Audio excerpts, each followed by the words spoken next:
ಮಸಾಯಸ್ ಅಂತ ಮೊದಲ ಚೆಂಡು ಮಾಲೀಕರು ಮಂಜು ಡ್ರೈವ್ ಶಾಟ್ ಹೊಡೆತಾ ಇದ್ದಾರೆ ಮುಖಾಂತರವಾಗಿ.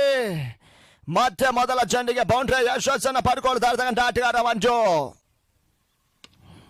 ವಿರುಸಿನ ಹೊಡೆತಾ ಇದ್ದಾರೆ ಮುಖಾಂತರವಾಗಿ ಸುರಕ್ಷಿತ ಗ್ಯಾಪ್ ಶಾಟ್ ಬೌಂಡ್ರಿ. ಬಿರುಸಿನ ಹೊಡೆತ ಮತ್ತೆ ಕಟ್ ಶಾಟ್ ಮುಖಾಂತರವಾಗಿ ಮಾಲೀಕರು Manju. Another boundary has been taken. Cut shot ಹೊಡೆತ ಎಸ್ ಮೊದಲನೇ ಬೌಂಡ್ರಿ ದಾಖಲಿಸ್ತಾ ಇದ್ದಾರೆ ಮಂಜು. 4ನೇ ಬಾರಿಗೆ ಬಿಟ್ಟದ ಚೆಂಡು ಸ್ವಲ್ಪ ಕೆಲವಾಗಿ ಬೌಂಡ್ರಿ. 4 ಹೆಚ್ಚುವರಿ ಓಟಗಳು. ಫೀಲ್ಡಿಂಗ್ ಬಹಳಷ್ಟು ಇಂಪಾರ್ಟೆಂಟ್ ಆಗಿರ್ತದೆ. ಇಲ್ಲಿ ಬೌಂಡ್ರಿ ಕ್ಲಿಯರ್ ಆಗ್ತಾ ಇದೆ. 4 ಹೆಚ್ಚುವರಿ ಓಟಗಳು.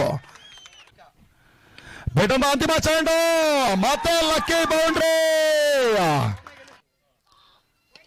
ಬಟ್ ಇದು clear easy ball middle of the pitch ಅಲ್ಲಿ ಬಿದ್ದಿರೋದು. ಬೌಂಡ್ರಿ ಬರುತ್ತೆ. ತೀರಾ ಶಾರ್ಟ್ ಆಗಿ ಬಿದ್ದ ಇದೆ. ಕ್ಲಿಯರ್ ಆಗ್ತಾ ಇದೆ. ಯೋಚನೆ ಮಾಡ್ತಾ ಇದ್ದಾರೆ ಇಲ್ಲಿ ಮಂಜು.